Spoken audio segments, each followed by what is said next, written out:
나 주님만을 섬기리. 헛된 마음 버리고 성령이여 내 영혼 충만하게 하소서. 주님 앞에 내 생명 드리리라. 다시 한번 드립니다. 두 손 들고 두 손 들고 찬양합니다. 다시 오시와 여호와께 오직 주만이 나를 다스리네.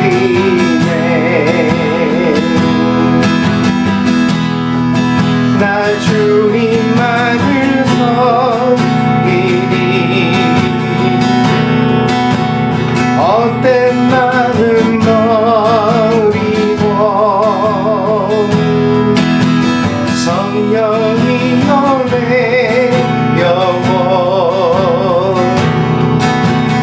충만하게 하소서. 주님 앞에 내 생명 드리리라.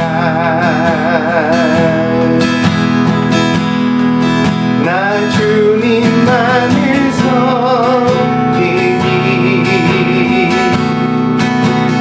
헛된 마음 버리고 성령이여 내 영혼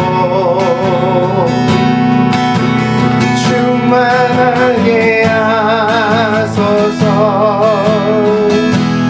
주님 앞에 내 생명 드리리라.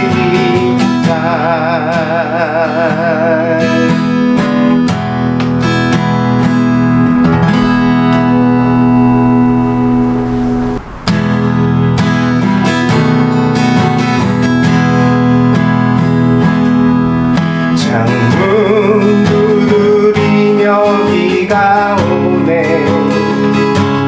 눈물에 빗줄기 자녀를 위하여 오래 흐느껴온 이 세상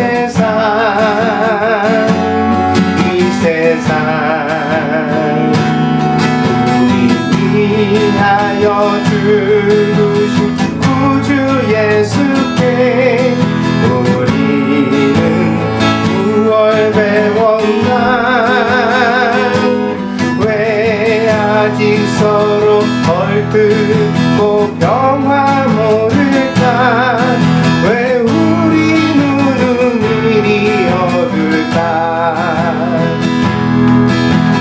그에부터 들려오는 외침 내 귀에 들리네. 전쟁과 굶주림 못 견디어 우는 저 음성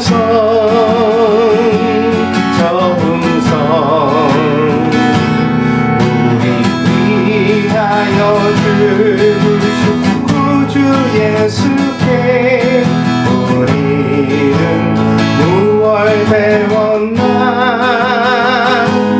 왜 아직 서로 헐뜯고 평화 모를까. 왜 우리 눈은 이리 어둘까. 창문 두드리며 비가 오네. 눈물에 빗줄기 내 온갖 두려움 벗어버리고서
수가 없네.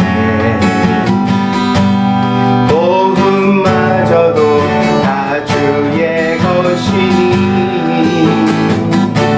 세상 평안과 위로 내게 없어도 예수 오직 예수뿐이네. 크신 계획 다 볼 수도 없고 작은 고난에 지쳐도 주께 묶인 나의 모든 삶 버티고 견디게 하시네. 은혜 아니면 살아갈 수가 없네. 나의 모든 것 다 주께 맡기니 참된 평안과 위로 내게 주신 주 예수 오직 예수뿐이네. 은혜 아니면 살아갈 수가 없네. 복음마저도 다 주의 것이니 세상 평안과 위로 내게 없어도 예수 오직 예수뿐이네. 크신 계획 다 볼 수도 없고 작은 고난에 지쳐도 주께 묶인 나의 모든 삶 버티고 견디게 하시네. 은혜 아니면 살아갈 수가 없네.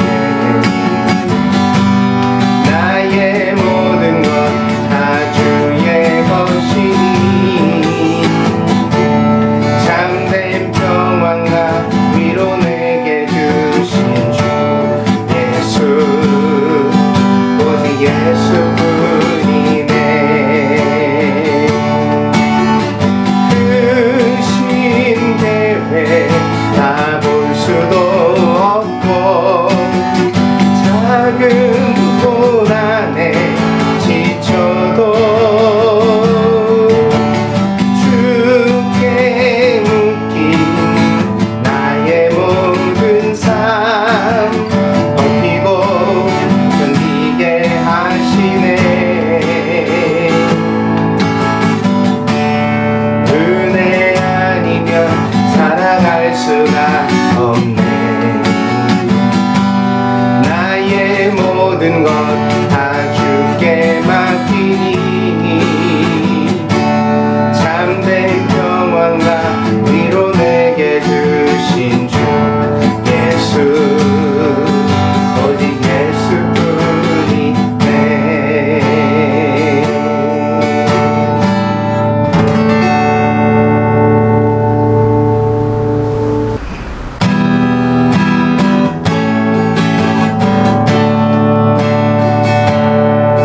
내게 임하신 주의 성령 날 새롭게 하사 다스리시네. 오직 주만 나의 생명 참 소망. 오 주여 날 인도하소서. 주를 예배함이 나의 힘되고 주와 동행함이 내 기쁨 되니 오직 주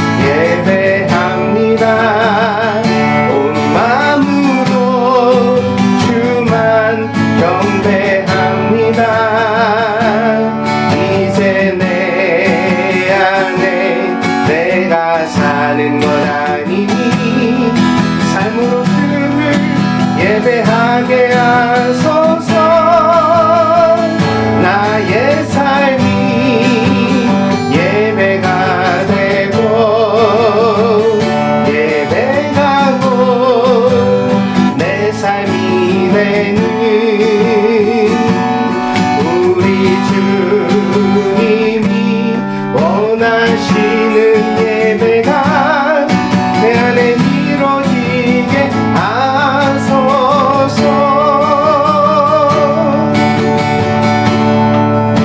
다시 한번 드리겠습니다. 내게 임하신 주의 성령, 날 새롭게 하사 다스리시네. 오직 주만이 나의 생명 참 소망. 오 주여 날 인도하소서. 주를 예배함이 나의 힘되고 주와 동행하니 내 기쁨 되니. 오직 주님만 바라보며 살리라. 오직 주만이에 내가 살리라.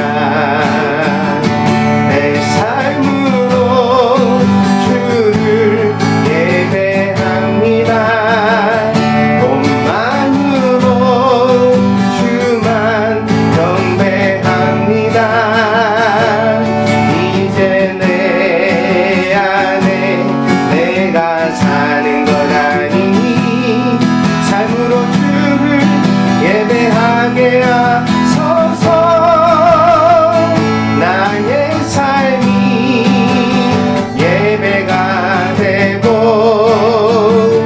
예배가고 내 삶이 되는 우리 주님이 원하시는 예배가 내 안에 이루어지게 하소서.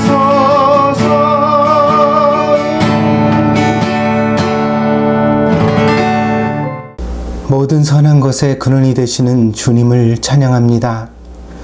오늘도 우리 삶의 든든한 뿌리가 되어 주시고 우리가 아버지 하나님께서 우리에게 기대하시는 선한 열매를 맺어갈 수 있도록 온전한 그리스도인으로 인도하여 주옵소서. 우리 마음에서 추악한 것들을 걷어내 주시고 주님을 닮아 온유와 겸손한 마음을 품게 하여 주옵소서. 사랑하는 예수님, 우리들은 우리들 속에 숨어있는 악함으로 인하여 함께 살아가는 많은 사람들을 다치게 하는 잘못을 저지르고 있습니다. 그럼에도 불구하고 늘 다른 사람의 아픔은 보지 못하고 내 자신의 고통만 살펴 마치 내가 유일한 피해자인 것처럼 생각할 때가 많습니다.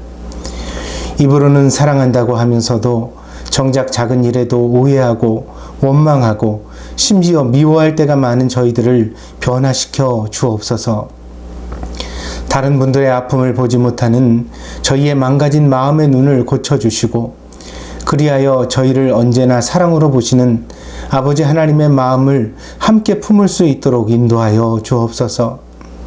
이 예배가 거룩한 변화의 시작점이 되게 하시기를 구합니다. 저희의 온몸과 마음을 다 주님께 바치는 영적인 예배가 되게 하여 주옵소서. 믿사오며 모든 말씀 예수 그리스도의 이름으로 기도하였습니다. 아멘.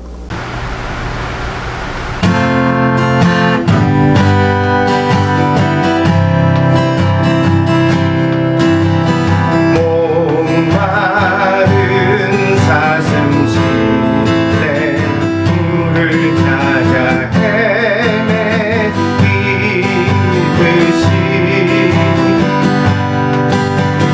내 영혼 주를 찾기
오늘 교동문은 32번 시편 143편입니다.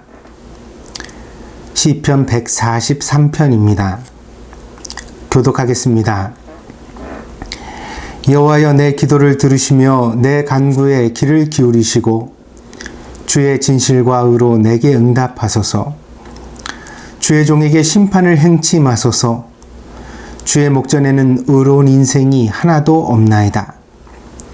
원수가 내 영혼을 핍박하며 내 생명을 땅에 엎어서 나로 죽은 지 오랜 자 같이 흑암한 곳에 거하게 하였나이다. 그러므로 내 심령이 속에서 상하며 내 마음이 속에서 참담하니이다. 내가 옛날을 기억하고 주의 모든 행하신 것을 묵상하며 주의 손의 행사를 생각하고 주를 향하여 손을 펴고 내 영혼이 마른 땅같이 주를 사모하나이다. 여호와여 속히 내게 응답하소서. 내 영혼이 피곤하니이다. 여호와여 주의 이름을 인하여 나를 살리시고 주의 의로 내 영혼을 환난에서 이끌어 내소서. 주의 인자하심으로 나의 원수들을 끊으시고 내 영혼을 괴롭게 하는 자를 다 멸하소서. 나는 주의 종이니이다. 아멘. 다 같이 사도신경으로 신앙 고백 드리겠습니다. 와레와 덴치노 주크리노시 젠노노 치치나로 카미오 신즈 와레와 소노이 도리코 와레라노 슈 예수 그리스도 신즈 슈와 세이레이니 요리 데미쿠무라레 오토메 마리아 요리 우마레 본디오 빌라도노 모토니 쿠르시미오 오케 조지카니 츠케라레 시니테 후무라레 요미니 쿠다리 미카메니 시니노 우지오리 유카츠시 텐니 노보리테 젠노노 치치나로 카미노 미기니 자시타마오 가시코 요리 키타리테 이케로모노토 시니타로모노토 사바키타망 와레와 세이레오 신즈 세나로 교토노 교카이 세이토노 마지와리 쯔미노 유루시 가라다노 오카츠 에이엔노 세이메이오 신즈 아멘.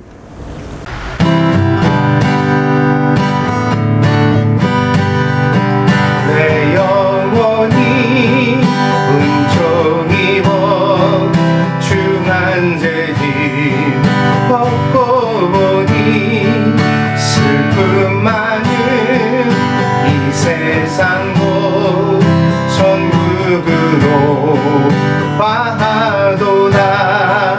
할렐루야 찬양하세. 내 모든 죄 사함받고 주 예수와 동행하니 그 어디나 하늘나라. 주의 얼굴 뵙기 전에 멀리 뵈던 하늘나라 내 마음속에 이루어지니 날로 날로 가깝도다. 할렐루야 찬양하세. 내 모든 죄 사함받고 주 예수와 동행하니 그 어디나 하늘나라. 높은 산이 거친 들이 조막이나 궁궐이나 내 주 예수 모신 곳이 그 어디나 하늘나라. 할렐루야 찬양하세. 내 모든 죄 사함받고 주 예수와 동행하니 그 어디나 하늘나라.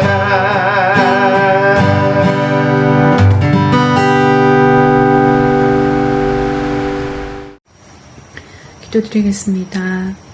언제나 변함이 없으시고 신실하신 하나님 아버지, 당신의 지극하신 사랑으로 인하여 저희들 거룩한 나라와 하나님의 소유된 백성으로 살아가게 하시는 데 참으로 감사를 드립니다. 이렇게 귀하고 특별한 은혜를 주심에도 불구하고 저희들 세상과 타협하며 세속적인 삶을 살아가고 세상의 염려와 또한 욕심으로 말미암아 하나님의 영광을 가리우는 그런 어리석은 삶에 갇혀 살았던 것 하나님 앞에 회개하기를 원합니다. 무뎌진 저의 마음이 주님의 손길로 인하여 정말 은혜와 사랑으로 회복되어지는 저희들이 될 수 있도록 주님 붙들어 주시옵소서.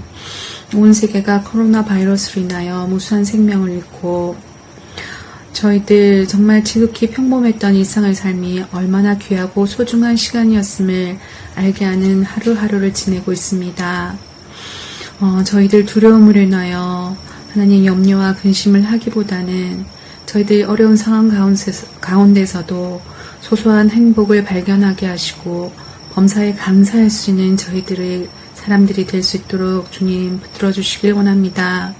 이런 힘든 폭염 가운데서도 저희들 마스크 쓰는 것조차도 저희들은 힘겨워하는데 주님 정말 생사를 오가는 무수한 생명들을 살리고자 고군분투하는 의료진들과 또한 하나님 공무원들의 노고를 깨닫게 하시고 그들에게 응원과 박수의 갈채를 보내길 원합니다. 또한 동경드림교회 저희들 교우들과 주님 어린 자녀들을 눈동자와 같이 지켜주시길 하나님 간절히 소원드립니다.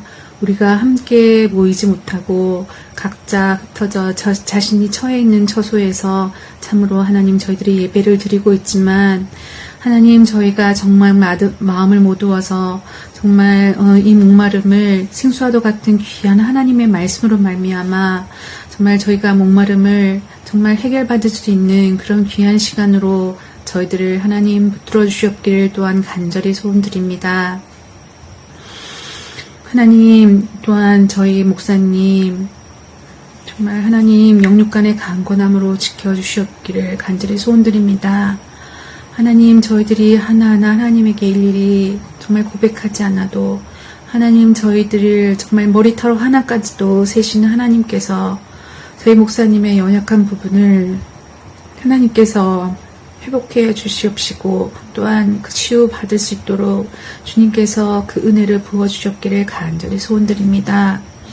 저희 목사님과 저희들이 정말 떨어져서 이렇게 예배를 드리는 시간이 참으로 오래되고 길어서 저희들이 참으로 힘든 가운데 있지만 하나님 저희들이 하나님의 말씀을 정말 저희 마음을 다하여 정말 성심을 다하여서 귀 기울여 경청하고 또한 저희 목사님도 자신의 진액을 다 쏟으시기까지 하나님의 말씀을 선포하실 때 그 말씀은 정말 살아운동력이 있어서 저희들 정말 귀하고 강력한 은혜의 말씀으로 저에게 임할 줄을 믿습니다.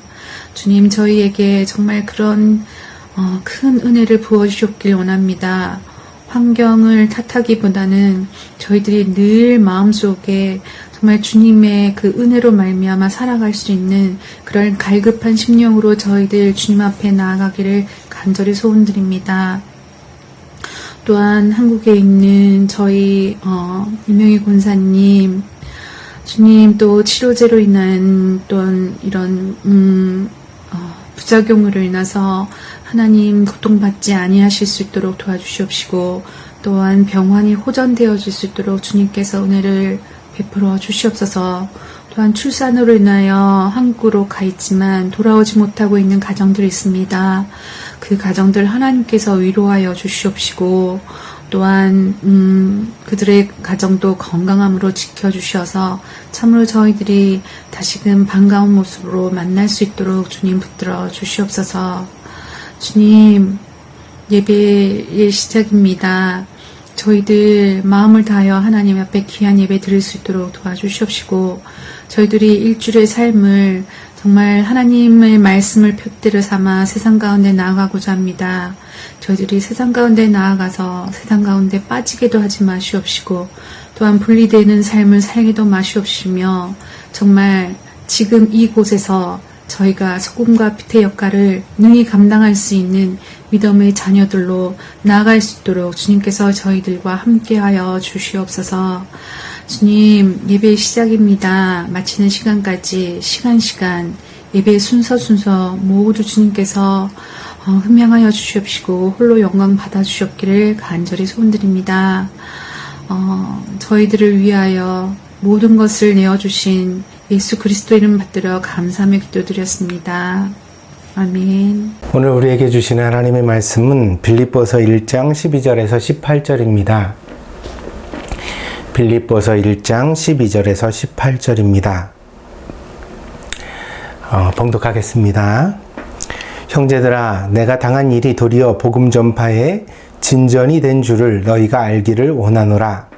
이러므로 나의 매임이 그리스도 안에서 모든 시위대 안과 그 밖의 모든 사람에게 나타났으니 형제 중 다수가 나의 매임으로 말미암아 주 안에서 신뢰함으로 겁없이 하나님의 말씀을 더욱 담대히 전하게 되었느니라. 어떤 이들은 투기와 분쟁으로, 어떤 이들은 착한 뜻으로 그리스도를 전파하나니 이들은 내가 복음을 변증하기 위하여 세우심을 받은 줄 알고 사랑으로 하나 그들은 나의 매임에 괴로움을 더하게 할 줄로 생각하여 순수하지 못하게 다툼으로 그리스도를 전파하느니라. 그러면 무엇이냐? 거칠애로 하나 참으로 하나 무슨 방도로 하든지 전파되는 것은 그리스도니 이로써 나는 기뻐하고 또한 기뻐하리라. 아멘.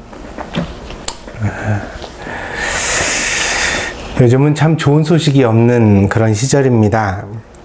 코로나19 바이러스는 해결될 기미가 보이기는커녕 오히려 위세를 더하고 있습니다. 때문에 전문가들의 견해에 따르면 이 질병으로부터 우리가 해방되는 것은 빨라야 내년 말이 될 것이라고 합니다. 아직도 갈 길이 멀다는 뜻입니다. 조금만 참으면 다 끝나는 것이 아니라 이제부터라도 마음을 단단히 먹고 멀리 가는 준비를 우리가 해야 되겠다는 것입니다. 최근 한국에서의 상황을 통해 알 수 있는 바와 같이 지금 이 질병으로부터 안전한 곳은 세계 어디에도 없습니다. 우리가 해외여행을 즐기고 가족의 품으로 돌아가 한국에 있는 가족들을 마음껏 만나던 그런 시절이 마치 꿈과 같은 그런 현실이 되었습니다. 이런 시절이지만 우리가 다시 한번 좀 마음을 다잡으면서 어떻게 이 시절을 잘 참고 인내하며 이겨나갈 것인가 함께 고민해 봤으면 합니다. 제가 여러분에게 시를 하나 소개시켜 드리려고 오늘도 가지고 왔는데요. 2020년도 그 성인 문해교육 시화 공모전이라는 것이 있었습니다. 이 성인 문해교육이라는 것은 무슨 뜻이냐면요. 한글을 깨치지 못했던 노인분들에게 이렇게 한글을 가르치는 거예요. 그래서 그 교육을 통해 한글을 배우게 된 노인들이 이제 스스로 자기의 경험을 시로 써가지고 그걸로 시화전에 참여를 하는 겁니다. 근데 2020년도에는요, 충북 증평군 증평읍 송산리에 사시는 장금자 할머니, 올해 74세이십니다. 이분이 이제 최우수상을 받으셨습니다. 이 할머니의 시 제목이 뭐냐면요, 아침에는 두부국, 저녁에는 싸움국, 이렇습니다. 이 시가 전편이 다 게재된 곳이 뉴스를 찾아도 별로 없더라고요. 그래서 어렵게 제가 이미지를 구해서 이 할머니가 만든 시화라는 것은 시하고 그림하고 어울린 그 판넬 같은 거 있잖아요. 그거거든요. 그래서 이걸 어렵게 구해가지고 제가 여러분들에게 이 시를 처음부터 끝까지 소개시켜 드리려고 합니다. 아침에는 두부국, 저녁에는 싸움국, 장금자 74세. 코로나 때문에 좋았다. 오랜만에 영감님하고 좁은 아파트에서 계속 있었다. 속만 썩이던 영감님 평생 미워했는데 그 양반이라도 있으니 든든하다. 아침에는 두부국, 저녁에는 싸움국. 그리 지내다 보니 정이 들었다. 밖에 나갈 때는 마스크도 챙겨주고 조심하라고 한마디 해주는 게 왠지 마음이 짠하다. 어느 날 영감님 편지를 내가 읽었다. 속이 시원했다. 답장은 밥상으로 대신하고 나는 숙제를 했다. 한국어 사전 쓰기가 끝났다. 숙제 끝. 코로나도 끝나면 좋겠다. 여러분 어떠세요? 이 할머니의 소박한 생활상이 그대로 드러나 있는 그런 시지요. 여러분도 좁은 집에 같이 지내면서 싸움도 하고 또 두부국도 끓이겠지만 우리 할머니의 소감과 같이 코로나 때문에 좋았다 이런 일도 있으면 좋겠습니다. 코로나가 꼭 뭐든지 다 나쁘기만 한 것은 아니다. 그 안에서도 우리가 조금 잔잔한 기쁨과 소확행이라고 그러죠. 그런 작은 행복을 찾을 수도 있지 않겠는가. 그런 소박한 그 바램을 전하면서 오늘 하나님 말씀을 전하고자 합니다. 지난 시간에 제가 말씀드리기를 이 코로나19가 참으로 죄와 닮아 있다. 그렇게 말씀을 드렸습니다. 그러니까 성경을 읽는 누구나가 다 하나님의 정의를 이해할 수 있거든요. 그게 옳다는 것도 동의합니다.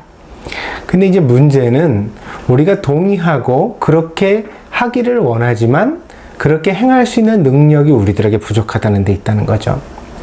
잠시는 하나님의 정의를 따라 우리가 실천을 하다가도 삶 속에서 그것을 완성해내는 것은 참 어렵다는 것입니다. 그래서 성경은 의는 없다 그렇게 선언하고 있습니다. 로마서 3장 10절 12절입니다.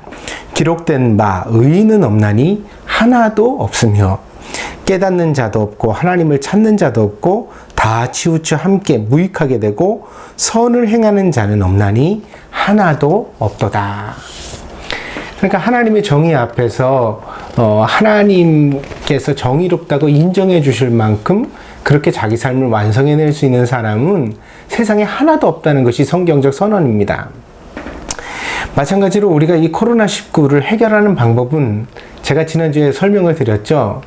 뭐 이게 실천될 수 있다면 노벨상을 제가 받아도 될 것 같습니다. 그런데 이게 해법의 방법은 있지만 우리가 실천할 수가 없거든요. 그게 뭐죠?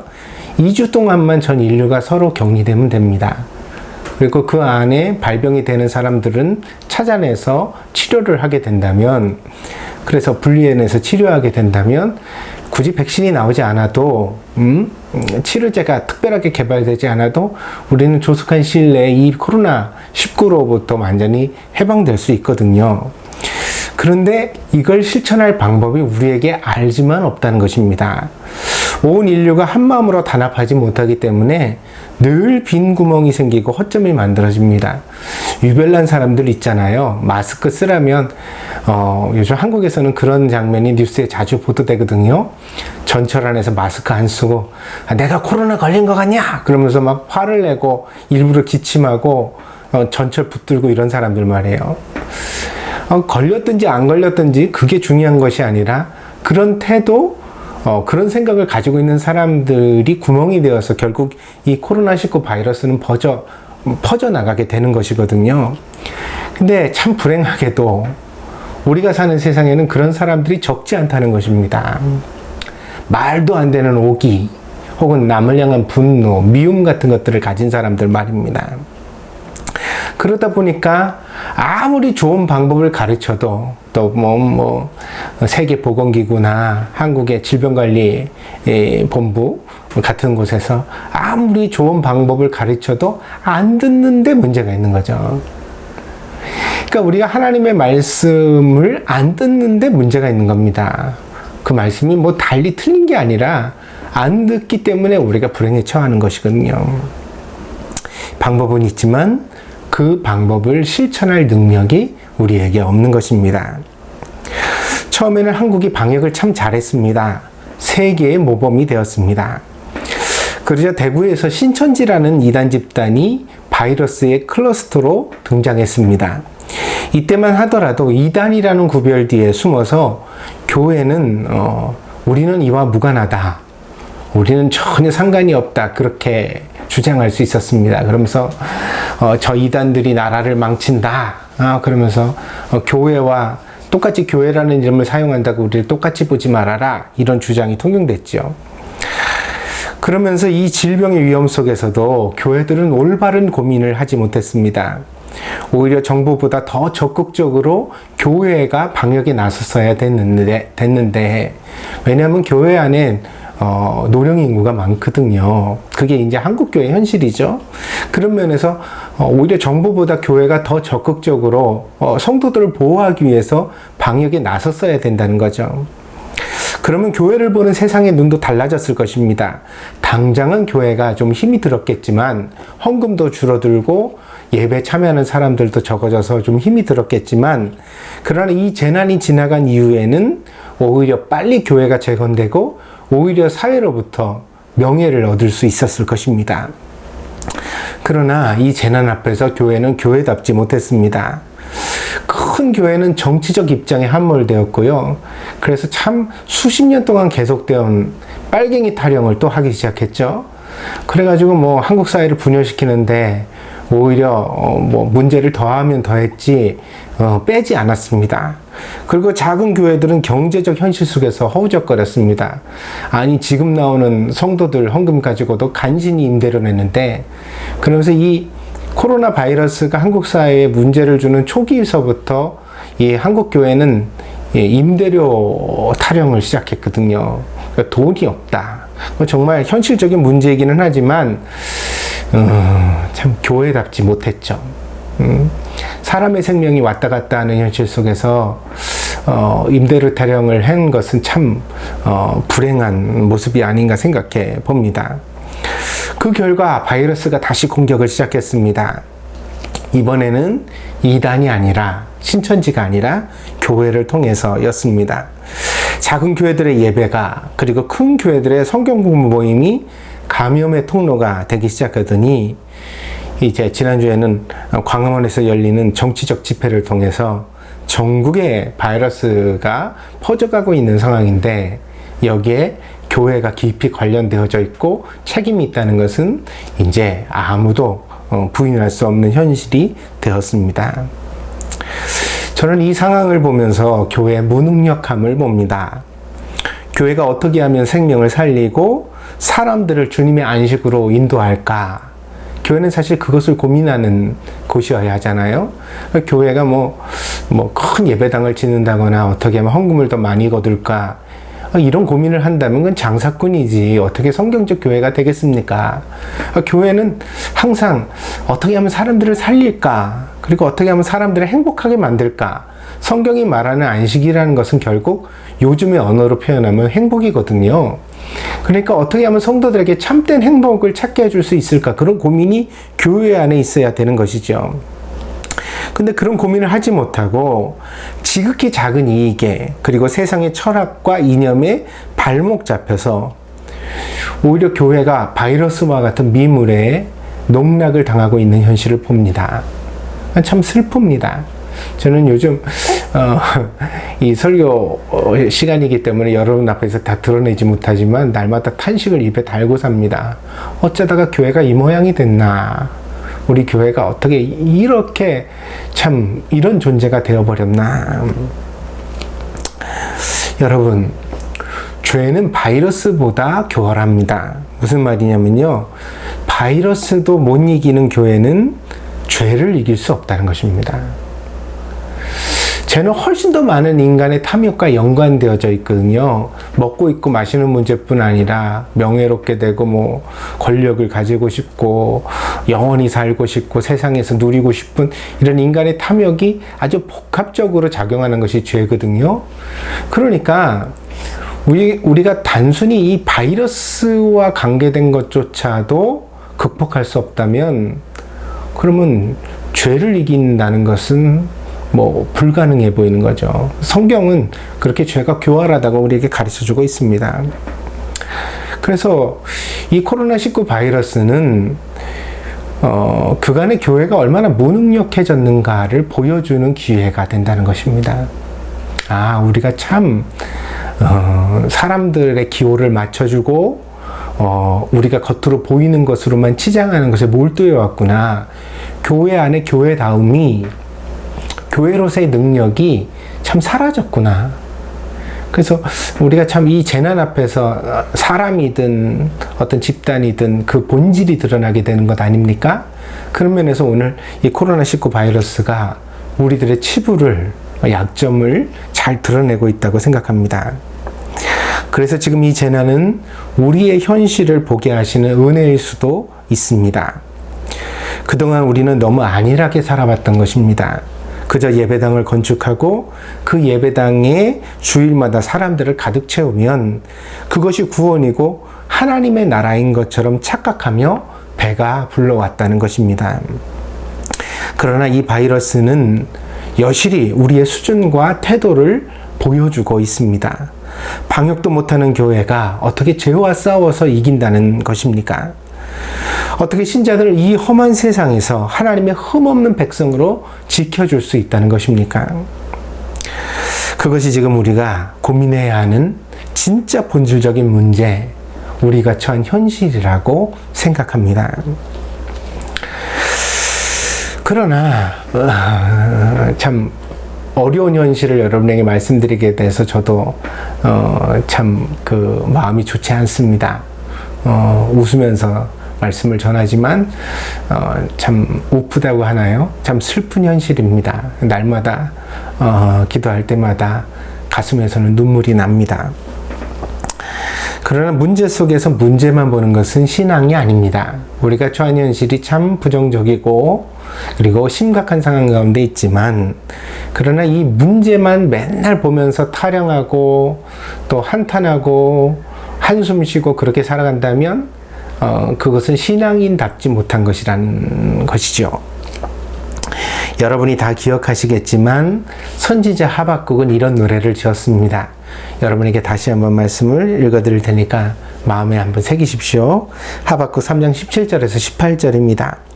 비록 무화과 나무가 무성하지 못하며 포도나무에 열매가 없으며 감람나무에 소출이 없으며 밭에 먹을 것이 없으며 우리의 양이 없으며 외양간에 소가 없을지라도 나는 여호와로 말미암아 즐거워하며 나의 구원의 하나님으로 말미암아 기뻐하리로다. 신앙은 언제나 무에서 유를 창조하는 것입니다. 있어야만 기뻐할 수 있다면 세상의 사람들과 신자가 다른 것이 무엇이 있겠습니까?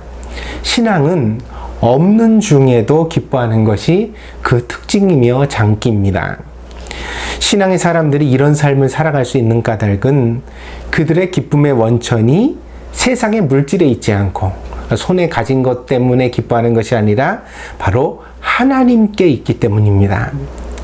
아무리 폭풍우 몰아치는 날에도 시커먼 먹구름 너머에 찬란한 태양이 빛나고 있는 것처럼, 아무리 현실이 개떡 같고 사람들이 온통 잘못을 저질러서 망해가는 것처럼 보일지라도 이 세계의 하늘 위에는 여전히 하나님께서 좌정하고 계시다는 사실을 우리는 믿어야 할 줄 믿습니다. 하나님께서 계시기 때문에 우리에게는 언제나 희망이 있습니다. 왜요? 우리 아버지 되시는 하나님은 선한 분이시잖아요. 그분께는 긍휼이 있고 자비가 있고 사랑이 있기 때문에 이렇게 망해가는 세상을 그냥 버리시지 않을 것이라는 거죠. 교회가 명예를 잃고 사람들이 떠나고 있지만, 그러나 그것이 복음의 몰락을 의미하는 것은 아닙니다. 그것은 우리가 교회를 세우면서 잘못 생각했던 인간적인 기둥들이 다 빠져나가고 그런 인간적인 석가래가 무너지는 것 뿐입니다. 그래서 우리가 지은 교회가 다 무너질 수도 있습니다. 슬픈 이야기지만 그게 사실입니다. 미국에는 실제로 그런 일이 생겨나고 있거든요. 큰 체육관만한 교회가 교인들이 다 떠나가지고 그냥 세일 물건으로 나와서 헐값에 팔려나가는 것 말입니다. 유럽에서도 그런 일을 겪었지요. 예전에 중세시대에 지었던 고딕 형식의 그런 엄청난 그런 성당들이, 예배당들이 나중에는 관리비가 없어서 유지할 비용이 없어가지고 사람들에게 댄스 파티 장소로, 칵테일 파티 장소로 빌려주는 그런 임대업에 사용되어지는 현실을 겪었습니다. 그러니까 한국에도 그런 일이 생겨날 수 있거든요. 우리가 정말 대리석으로 멋진 예배당을 졌지만 결국 교인이 다 떠나고 사람들에게 그 예배당을 헐값에 매각하거나 뭐 사람들에게 임대업으로 빌려주는 일들이 생겨나게 될지도 모릅니다. 그러나 그것은 교회의 본질적 몰락은 아닙니다. 그것은 우리가 교회를 세우면서 잘못 세웠던 인간적인 생각들의 몰락일 뿐입니다. 그래서 그런 것들이 다 무너져 내려도 결국 마지막 터는 남습니다. 그 터가 뭐죠?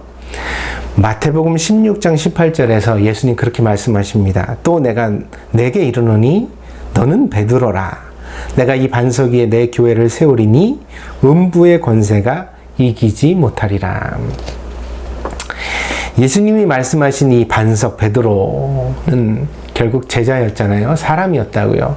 그리고 그가 가진 신앙의 고백을 의미했죠. 그러니까 믿음이라는 것은 눈에 보이지 않기 때문에 더 근본적이고 없앨 수 없는 것입니다. 눈에 보이는 건물은 포크레인으로 밀어버리면 다 사라져버리지만 그러나 사람의 가슴 속에 심겨져 있는 믿음은 아무도 쉽게 꺾을 수가 없는 것이거든요. 그래서 이 믿음의 터 위에, 반석 위에, 베드로 위에 다시 시작할 수 있고 다시 시작해야 합니다. 그리고 이번에는 지난날의 교훈을 가슴에 새겨 더 조심하는 마음으로 우리가 주님의 교회를 세워가야 할 것입니다. 그래서 동경들에게 모든 성도들도 이 시간에 마음의 그런 결심을 다시 가지는 시간이 되었으면 좋겠습니다. 그것은 무엇이냐면 참 우리가 교회를 섬긴다고 했지만 정말 신앙이 살아있는 교회, 하나님의 말씀이 살아있는 교회를 우리가 이루지 못한 것 아닌가. 그렇다면 나 자신부터 다시 시작해야 되겠다. 그런 결심이 오늘 우리 안에 있어야 할 줄 믿습니다. 오늘의 본문을 보십시오.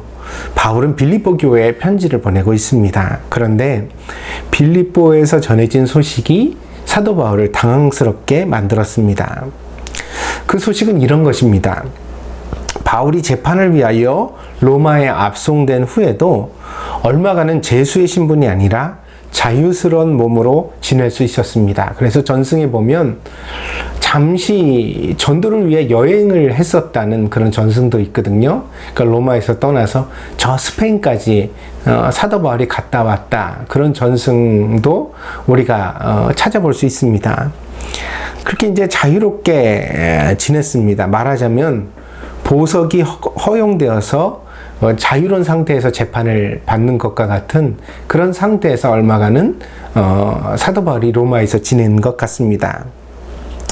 그것은 아마도 압송 중에 만났던 풍랑이 이유가 되었을 것입니다.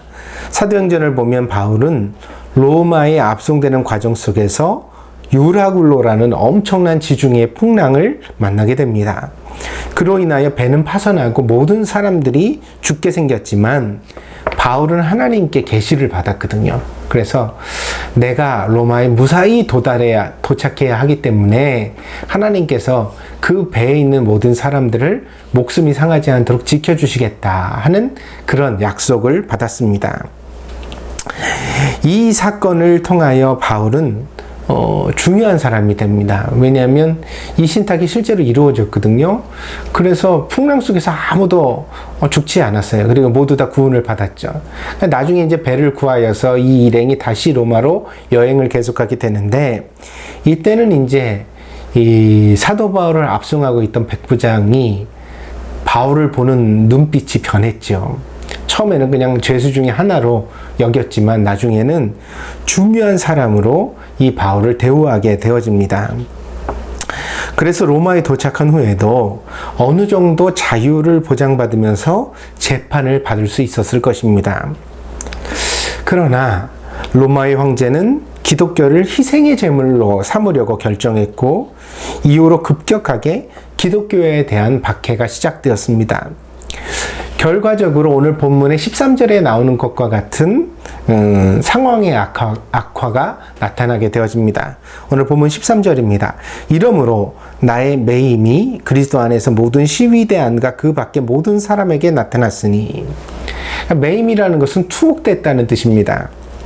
모든 자유가 취소되었습니다. 시위대는 경호부대를 뜻합니다. 그러니까 아마도 바울이 투옥된 감옥이 유력한 사람이 사적으로 자기 집안에 가지고 있는 감옥이었던 것 같습니다.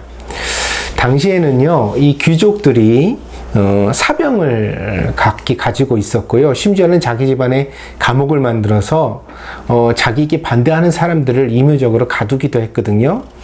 근데 이제 이 사도 바울이 당시에 투옥된 감옥이 아마 그런 유력한 사람의 사적인 감옥이었던 것 같습니다. 그러니까 시위대, 경호부대에게 감시를 받는 그런 입장이 되었던 것처럼 묘사되어져 있습니다.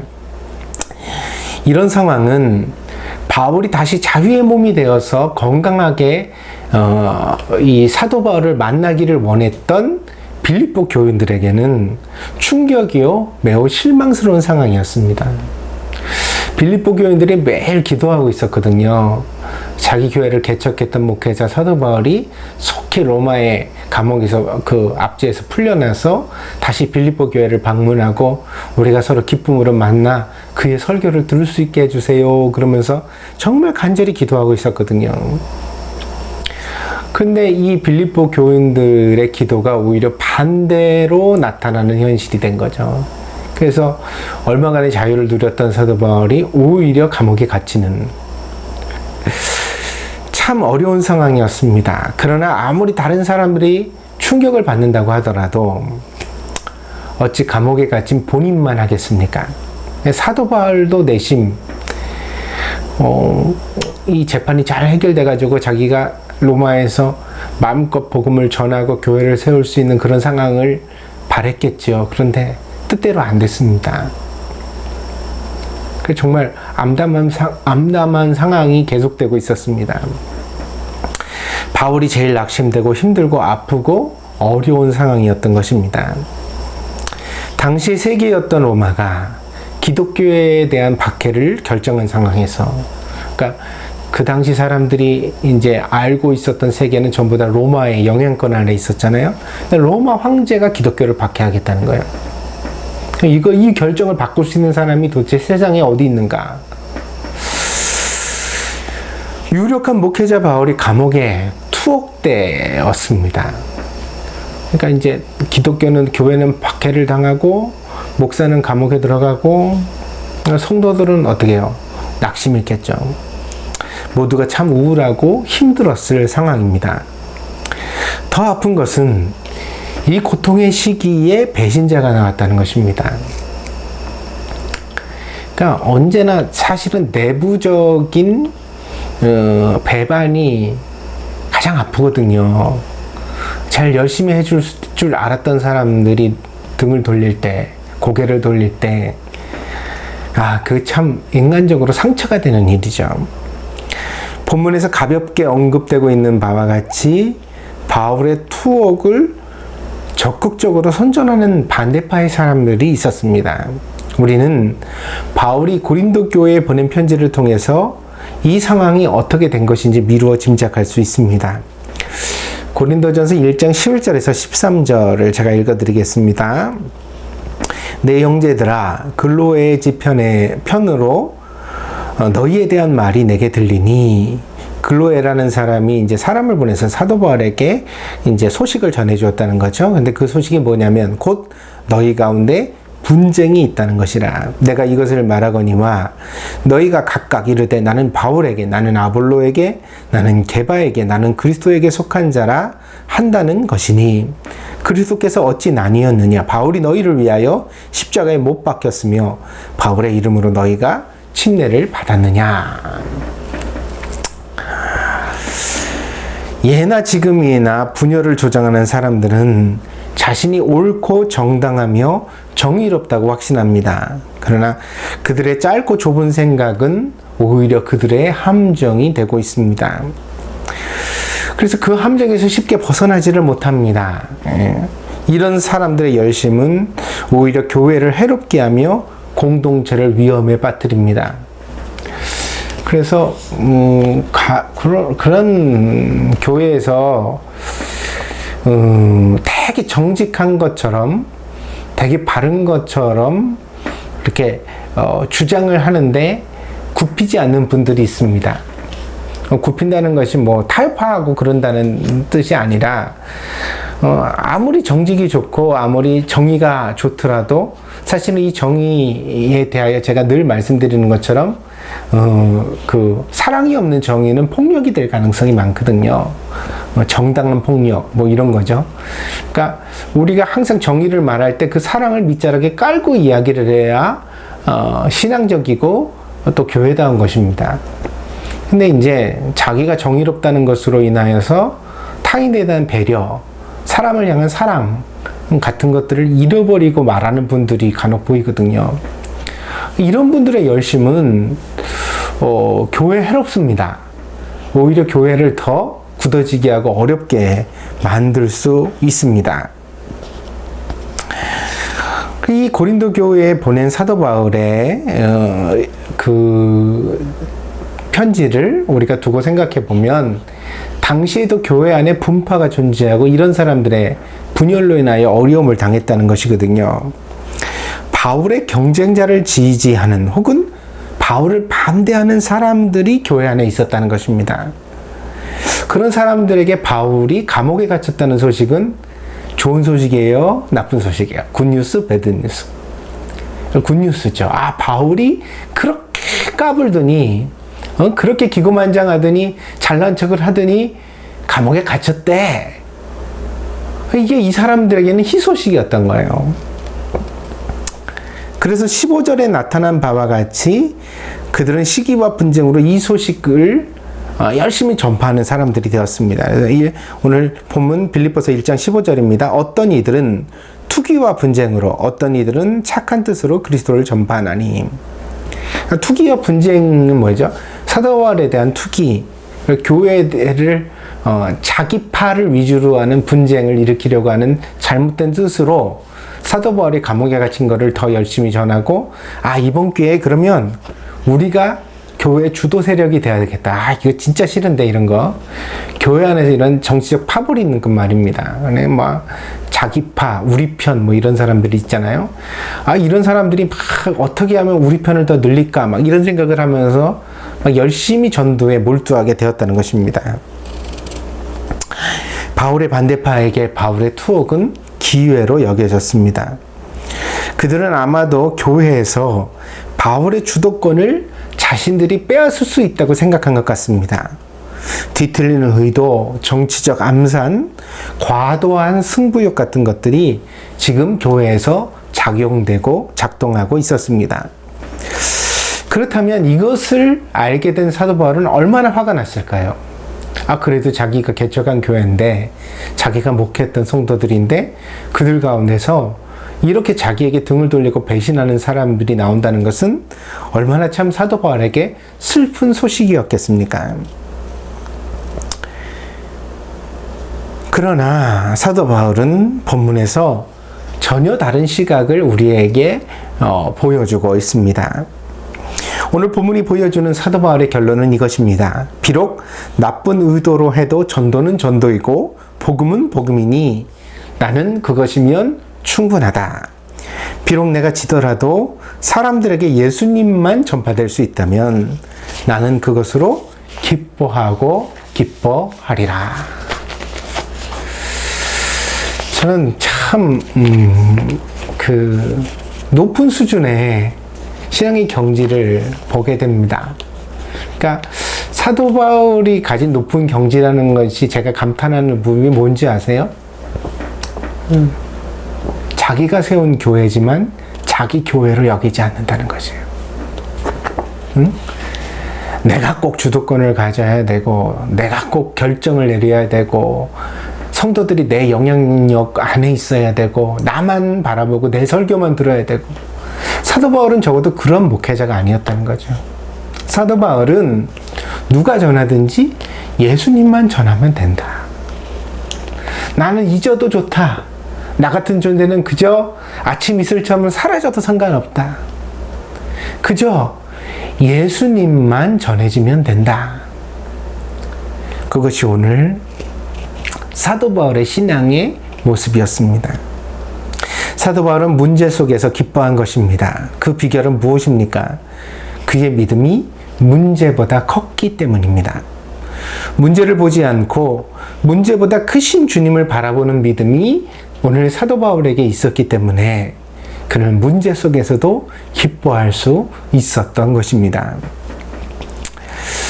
제가 목회를 하면서 보니까요, 아무리 교인들에게 기뻐하라고 설교해도 공허한 메아리가 되고 맙니다. 왜입니까? 자꾸 성도들은 그렇게 얘기하거든요. 모든 문제를 해결해 주시면 내가 기뻐하겠습니다. 그러니까 경제적인 문제를, 인간관계에 얽힌 문제를, 혹은 몸에 찾아온 질병을, 내 진로의 문제를, 내가 가지고 열심히 기도하는 이 문제를 하나님 해결해 주시면 그럼 내가 얼마나 기쁘겠습니까? 그러니 나를 좀 기쁘게 해 주십시오. 이렇게 해서 계속 기도한다는 것입니다. 그러다 보니까 기뻐하라는, 신앙으로 기뻐하라는 설교도 잘 들리지 않는 것이죠. 왜냐하면 아직 문제 속에 있으니까. 그래서 계속 문제를 해결해 달라는 고집스러운 기도 속에서 살아갑니다. 그러나 여러분 아셔야 합니다. 인생은 문제의 연속입니다. 하나를 해결하면 다른 문제가 우리를 기다리고 있습니다. 돈이 해결되면 자식이 속을 썩이고, 자식이 착해지면 몸에 병이 찾아옵니다. 그러니까 사람이 문제 없이 기쁜 것은 없습니다. 그런 날이 있을 수가 없어요. 제가 가만히 보다 보니까요, 어린아이들만 좀 문제 없이 기뻐할 수 있는 것 같아요. 그래서 이렇게 유치원 다니는 아이들이 있으면 쟤네들은 무슨 문제가 있겠나. 그냥 엄마 아빠가 다 이쁜 옷 먹이고, 이쁜 옷을 먹이면 안 되죠. 이쁜 옷을 입히고 좋은 음식을 먹이고 그냥 걱정을 다 들어주니까 쟤네들은 걱정이 없겠다. 그래서 제가 그런 아이들을 갖다 붙들고서 눈높이를 맞춰가지고 요즘 뭐 걱정하는 거 있니? 너는 뭐가 힘드니? 이렇게 물어보잖아요. 그러면 아이들이 뭐라고 대답하냐면, 유치원에서 자기가 좋아하는 친구가 자기랑 안 놀아주고 다른 친구하고만 논대요. 그래서 자기는 슬프대요. 힘들대요. 또 조금 공부가 시작될 무렵에 아이들은 누구나 다 그렇게 대답을 합니다. 뭐라요? 공부가 너무 힘들어요. 지가 공부를 하면 얼마나 한다고. 하루 30분을 해, 1시간을 해. 그렇게 많이 하는 것도 아닌데, 공부가 너무 힘들어서 자기는 어렵다는 거예요. 또 조금 더 큰 아이들은 이런 문제를 고백합니다. 뭐냐면, 엄마가 날마다 핸드폰을 뺏어가요. 하루에 30분, 1시간만 쓰기로 약속을 하고 핸드폰을 가져가는데, 자기 친구들은 더 길게 쓰기 때문에, 이게 라인이 안 끝났는데, 트위터가 안 끝났는데 엄마가 자꾸 핸드폰을 가져간다는 거죠. 그래서 어떻게 하면 엄마 손에서 핸드폰을 찾아올 수 있을까? 그게 고민이라는 거예요. 핸드폰만 손에 주면 행복할 것 같죠? 그죠? 공부만 안 하면 그냥 신나고 재밌을 것 같죠. 그러나 여러분 어른이죠? 그러니까 여러분들 아십니다. 뭘 알죠? 핸드폰을 24시간 손에 들고 살아도 행복해지지 않는 게 사람입니다. 응? 공부 안 하면 편한 게 아니라 공부가 제일 쉬워요. 공부 안 해서 다른 방식으로 인생을 살아가는 게 훨씬 어렵거든요. 그래서 어른들이 공부하는 것 아닙니까? 그러면 우리가 조금 더 인생을 확장해서 보자고요. 무슨 얘기예요? 돈만 있으면 정말 우리가 기뻐할 수 있을까요? 몸만 건강하면 정말 기뻐할 수 있을까요? 결국 사람은 문제 속에서 태어나서 문제 속에서 죽어가는 것입니다. 그러니 문제 없는 인생을 꿈꾸지 마십시오. 그런 인생은 없습니다. 여러분에게 다시 권하거니와 여러분이 찾아야 할 것은 문제 없는 인생이 아니라 문제보다 큰 믿음입니다. 믿음이 문제보다 크면 문제 속에서도 안심할 수 있습니다. 풍랑 속에서도 함께 계신 예수님을 믿으면 안심할 수 있습니다. 그래서 제가 아까 유라굴로라는 그런 지중해 풍랑을 여러분에게 말씀드렸잖아요. 사도 바울이 로마에 가는 길에 그 큰 풍랑을 만났다고요. 근데 그 풍랑 속에서 사도 바울이 이제 전하는 그 말씀이 사도행전 27장에 등장합니다. 사도행전 27장 23절 25절입니다. 내가 속한 바 곧 내가 섬기는 하나님의 사자가 어젯밤에 내 곁에 서서 말하되 바울아 두려워하지 말라. 내가 가이사 앞에 서야 하겠고 또 하나님께서 너와 함께 항해하는 자를 다 내게 주셨다 하였으니 그러므로 여러분이여 안심하라. 나는 내게 말씀하신 그대로 되리라고 하나님을 믿노라. 사도 바울이 여기서 이제 그 안심에 대한 비결을 우리에게 말해줘요. 뭐죠? 하나님을 믿노라. 그래서 안심한다는 거예요. 아멘. 우리가 강판을 다는 교회는 생기기도 하고 없어질 수도 있습니다. 사람들이 많이 모이기도 하고 분쟁으로 상처 입고 떠나기도 합니다. 그게 교회의 현실적 교회의 모습입니다. 더러는 목사에게 말할 수 없는 배신감을 맛보기도 하고요. 더러는 같은 교인에게 금전적 손해를 당하기도 합니다. 그래서 사람들이 교회를 나가면서 그렇게 말하죠. 다시는 교회에 발을 들여놓지 않겠다. 그러다 보니까 지금도 어떤 일이 생겨요. 사기꾼 목사를 만나기도 하고 교회 안에서 잘못된 인간관계를 맺기도 하고 그러다 보니까 세상에 수많은 교회들이 지금도 개척 예배를 드리지만 또 소리 소문도 없이 문을 닫기도 한다는 거예요. 어느 날 갑자기 교회가 불이 꺼지고 간판에 불이 들어오지 않으면 어떻게 된 거죠? 그 교회는 목회자가 떠나고 교회는 문을 닫은 거죠. 그러나 그 와중에도 우리는 사도 바울의 통찰을 마음에 새겨야 합니다. 뭐죠? 그런 부침이 있지만 세워지기도 하고 문을 닫는 일도 있지만 그러나 그 과정 속에서 여전히 어때요? 복음은 전해지고 사람들은 그리스도를 만나고 있다는 것입니다. 목사가 망하는 것은 교회가 문을 닫는 일이 아닙니다. 바울이 빌립보 교회를 개척한 것은 큰 예배당을 건축해서 개척한 것이 아니었습니다. 사도행전 16장을 보니까 어떻게 되냐면 사도 바울이 빌립보에 처음 도착해서 기도할 장소를 찾았거든요. 그래서 강가를 이렇게 거닐다가 빨래를 하는 여인들을 만나게 됩니다. 그 중에 루디아라는 여자가 있었거든요. 자주장사라고 그랬는데 오늘날로 말하면 이제 비단장사 입니다. 여자인데도 불구하고 상업에 종사했으니까 당시에는 매우 유력하고 좀 뛰어난 그런 여인이었던 거죠. 근데 이 여인이 사도 바울의 설교를 듣고 큰 감동을 받았습니다. 그래서 자기 집을 교회로 내놓았어요.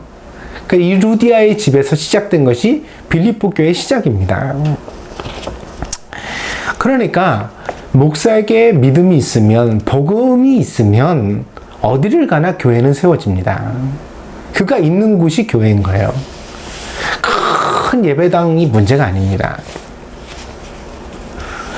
진짜 문제는 목사에게 믿음이 떨어지고 복음이 희미해질 때입니다. 그러니까 그런 개척 프론티어로서의 전도자로서의 삶이 자신 없어지는 거죠. 내가 그 개척 얼마나 지긋지긋하고 힘들었는데 교인 3명 놔두고 날마다 설교하면서 피눈물을 흘리던 그 시절을 내가 다시 반복한다고? 나는 그렇게는 못 살아. 그러다 보니까 어때요? 인간적인 방법을 동원해서 교회를 지키려고 하고 그러다 보니까 결국 교회가 교회답지 못하게 되어지고 오히려 교회가 가장 세속적인 모습으로 물들어가는, 사실은 이게 예배당이 있어도 교인들이 남아있어도 이것이야말로 교회의 몰락입니다. 그리고 오늘 코로나19의 지금 현실은 이 시대는 그렇게 몰락한 교회를 우리들에게 보여주고 있는 현실입니다. 그러니까 이 재난 앞에서 교회들이 제일 먼저 생각하는 게 그런 거 아니에요? 뭐 임대료를 어떻게 하냐, 누가 그러면 대신 뭐 세를 내줄 거냐, 뭐 당장 먹고 살 게 없는 목사는 어쩌란 말이냐. 참, 아유, 나도 어려움 안 겪어본 거 아닌데 이런 말 하는 교회는 부끄럽습니다. 이런 말 하는 목사는 진짜 부끄럽습니다. 이런 수준밖에 안 되기 때문에 지금 교회가 바이러스의 온상이 되고 이 시대 속에서 불명예의 전당이 되는 것입니다. 사람들이 전부 다 교회를 향하여 절레절레 고개를 흔들면서 여러분, 교회가 지난 3월 이후로 모이지도 못하는 이런 현실이 됐지만, 제가 여러분한테 한 번이라도 재정에 대하여, 헌금에 대하여, 교회의 어려운 현실에 대하여서 입 벌려 여러분한테 한탄한 적 있습니까? 아유, 누구는 걱정이 없어서 안 한 것 아닙니다. 응? 무슨 얘기냐면, 적어도 그 정도 자존심은 있어야죠. 교회를 돈으로 세웁니까? 돈으로 지킵니까? 그럴 교회는 망해야 됩니다. 난 그렇게 믿는 목사입니다. 응? 돈이나 밝히고 돈으로 세워져서 유지되는 교회라면 망해야 된다. 그게 세상을 위해서 좋다. 교회를 위해서도 좋다. 믿음이 있으면 교회는 살게 되어져 있습니다. 정말 참된 믿음이 있으면 교회는 흔들리지 않게 되어져 있습니다. 한두 사람만 진실된 마음이 있어도 교회는 지켜집니다. 그러므로 오늘 여러분은 사도 바울의 담대한 확신을 보십시오. 동경드림교회는 바울의 이 믿음을 본받기를 원합니다. 그것은 문제보다 크신 하나님을 보는 것입니다. 그것은 그 큰 믿음으로 문제 속에서도 이미 기뻐하는 것입니다. 문제가 해결된 게 아니에요. 그러나 그 문제 속에서 사도 바울은 오늘 뭐라고 말해요? 나는 기뻐하고 기뻐하리라. 왜? 이렇게 어려운 현실이지만 결국 하나님의 선한 뜻이 이루어질 것이기 때문에, 교회다운 교회는 남을 것이기 때문에, 재난과 시련을 이겨낼 것이기 때문에 이 사도 바울의 확신은 응답됐죠. 그래서 그 빌립보 교회가 계속해서 믿음으로 전진하고 복음을 전해서 결국 오늘의 우리가 그 복음의 후손으로서 예배를 드리고 있는 것 아닙니까? 만약에 그런 사도 바울이 개척했던 모든 교회가 다 망하고 없어졌다면 오늘 우리가 누구에게 복음을 전달받았겠습니까? 그러므로 문제가 지나가기를 기다리는 것이 아니라 문제를 향하여 담대하게 하나님의 살아계심과 은혜를 선포하는 여러분이 되어지기를 바랍니다. 여러분의 믿음은 문제 속에서도 여러분을 기뻐하게 하고 있습니까? 이것이 구원입니다. 이런 능력이 나타나지 않는 믿음은 죽은 믿음입니다. 그러므로 삶 속에서 잠시 슬퍼하거나 걱정할 수는 있지만, 그러나 늘 걱정하고 늘 불안하고 늘 모든 것을 부정적으로 보고, 늘, 그러니까 한마디로 단적으로 성경적으로 말하면 기쁨이 없는 삶, 근본적으로 삶에 기쁨이 없을 때, 그것은 무엇이에요? 참된 믿음에 이르지 못한 증거라는 것입니다. 그런 분들에게 권합니다. 남을 구원하기 전에 자기를 구원하십시오. 자기를 구한 이후에야 비로소 남도 구원할 수 있습니다. 그러니까 그렇게 멋진 말로 기도하고 남에게 전도를 하기 전에 그리스도인으로서 우리가 날마다 자기 자신에게 살펴야 할 것은 내 안에 신앙의 자신감으로서의 기쁨이 있는가? 하나님을 믿는 믿음에서 오는 기쁨이 있는가? 그것을 살펴보는 여러분들이 되시기를 바랍니다. 참된 믿음의 사람은 가둘 수가 없습니다. 그의 몸은 감옥에 들어가도 그의 마음은 여전히 하나님의 나라를 살기 때문입니다. 돈이 부족하고 도와줄 사람이 없고 상황이 점점 나빠져도 그것은 작은 고통일 뿐입니다. 왜냐하면 찬란한 태양과 같은 하나님의 은혜가 그의 마음에는 늘 변함없이 빛나고 있기 때문입니다. 그래서 참된 믿음이 있는 사람은 어때요? 절대로 걱정에 넘어지지 않습니다. 불안에 넘어지지 않습니다. 잠시는 사람이기 때문에 그럴 수 있습니다. 그러나 계속해서 불안에 사로잡힌 채 노예와 같이 살아가지 않습니다. 그는 반드시 그 걱정과 불안의 지붕을 뚫고 일어나 하나님의 은혜를 찬양하게 되어져 있습니다. 여러분, 시편을 1편부터 150편까지 쭉 읽어보세요. 그 대부분의 시편을 이제 다윗이 썼는데, 제가 이 시편을 총체적으로 평론한다면 이렇게 할 것 같습니다. 절망으로 시작해서 희망과 기쁨으로 끝나다. 야, 하나님 어찌하여 나를 버리십니까? 왜 아기는 잘 됩니까? 왜 나는 잊혀졌습니까? 나는 뭐 병든 자고 나는 무력하고 나는 아무것도 아니. 다 시편이 이렇게 시작합니다. 대부분이요. 근데 그 마지막에는 너는 일어나 여호와를 바라라. 하나님을 바라볼지어다. 그러니까 이게 절망으로 시작해서 희망으로 끝나요. 이게 믿음의 특징이에요. 그러니까 우리에게 믿음이 있을 때 잠시는 아파할 수도 있고 걱정할 수도 있어요. 그러나 영원히 계속되지는 않습니다. 믿음은 반드시 어때요? 불안과 걱정의 지붕을 뚫고 우리를 일어나게 만듭니다. 이런 구원과 믿음이 아니라면 도대체 우리가 뭐하러 믿음을 구하겠습니까? 사랑하는 여러분, 믿음을 구하십시오.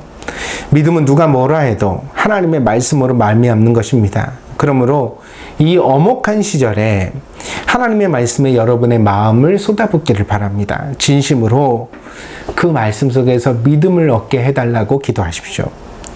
그것만이 여러분이 문제 속에서도 기뻐할 수 있는 능력의 비결입니다. 그것만이 이 어려운 시기를 우리가 이겨낼 수 있는 방법입니다.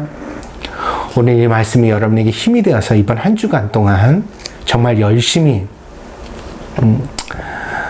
성경 암송 챌린지도 좀 참여하시고 또 날마다 성경 묵상하는 거 잊지 마시고 하나님 앞에 열심히 기도하시고 그래서 하나님 코로나19 현실 속에서도 우울해지지 않는 성도 되게 하여 주옵소서. 무리 많은 그런 확진자가 있고 불안한 소식이 가득하지만 그러나 그 속에서도 내가 나의 섬기는 하나님을 믿고 그 하나님 안에서 기뻐할 수 있는 성도가 되게 하여 주시옵소서. 그렇게 기도해가는 우리 동경들에게 모든 성도들이 되어주기를 바랍니다.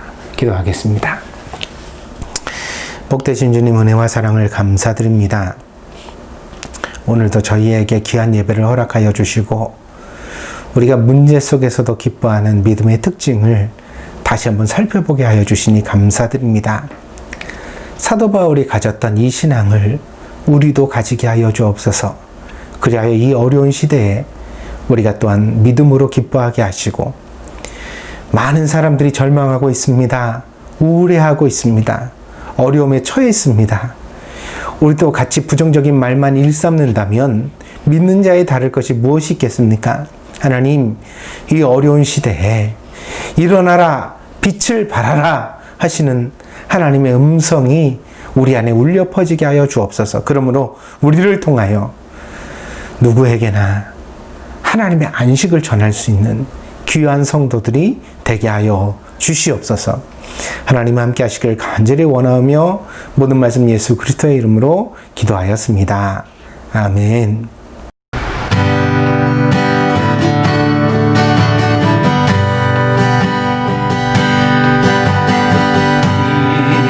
이곳에 생명샘 솟아나 눈물 골짝 지나갈 때에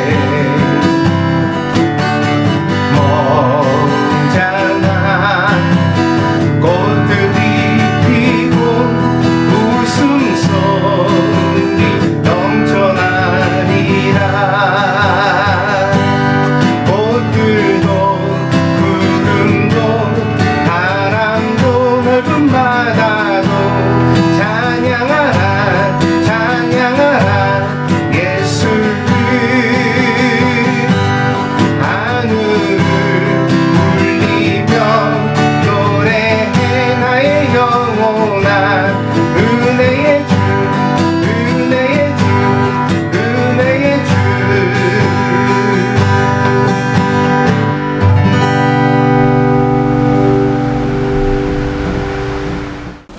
말씀, 사람, 그리고 하나님의 나라를 위하여 우리가 신앙의 표제를 늘 잃지 않고 항상 자기 자신을 되돌아보며 살아가는 동경드림교회 성도들이 되어지기를 바랍니다. 8월은 안식의 달입니다. 불안과 두려움, 우울함을 우리가 기도로 이겨낼 수 있는 성도들이 되어지기를 바랍니다.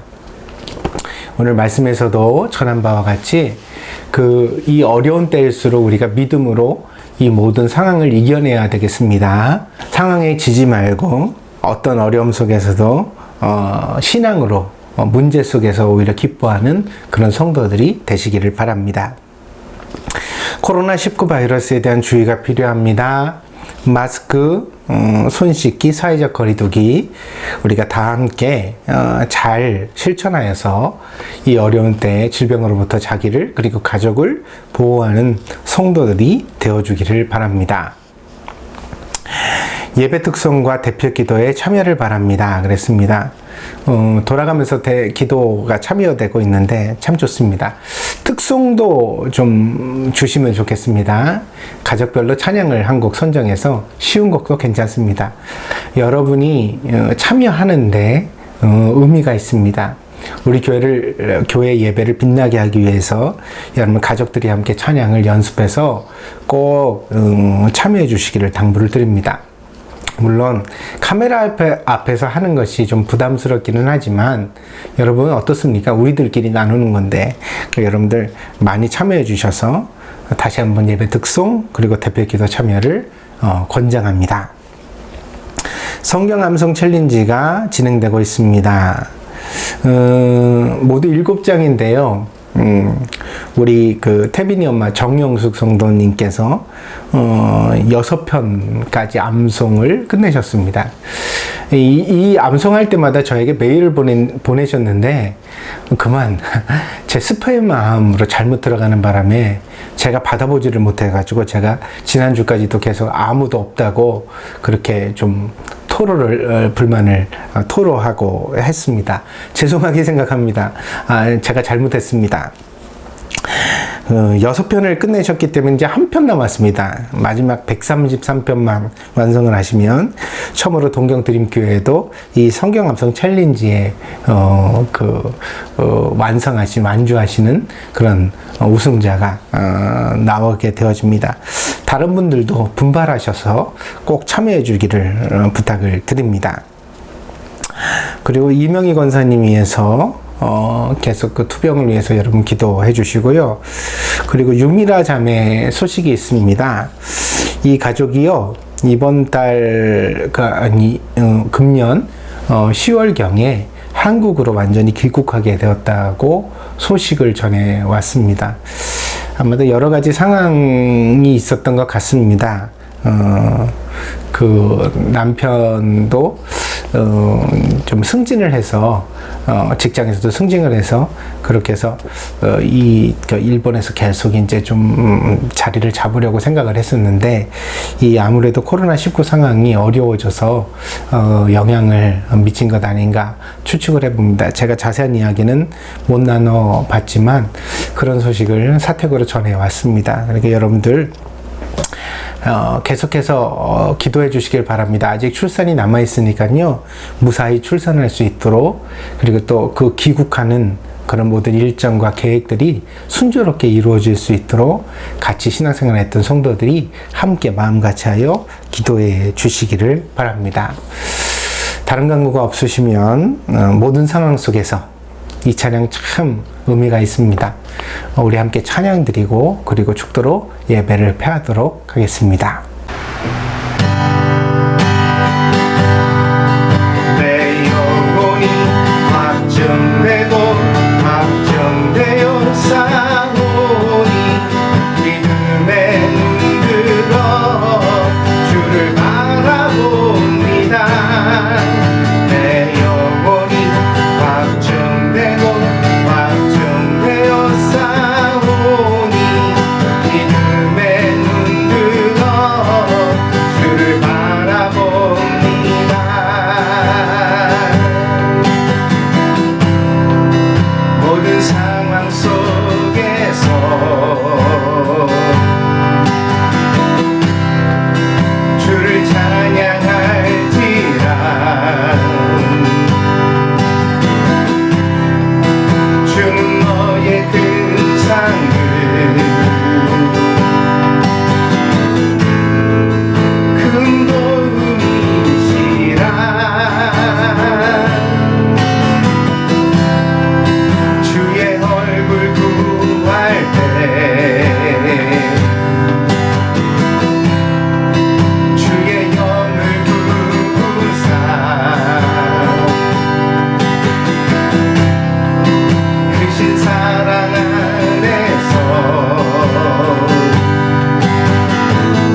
함께 기도하겠습니다.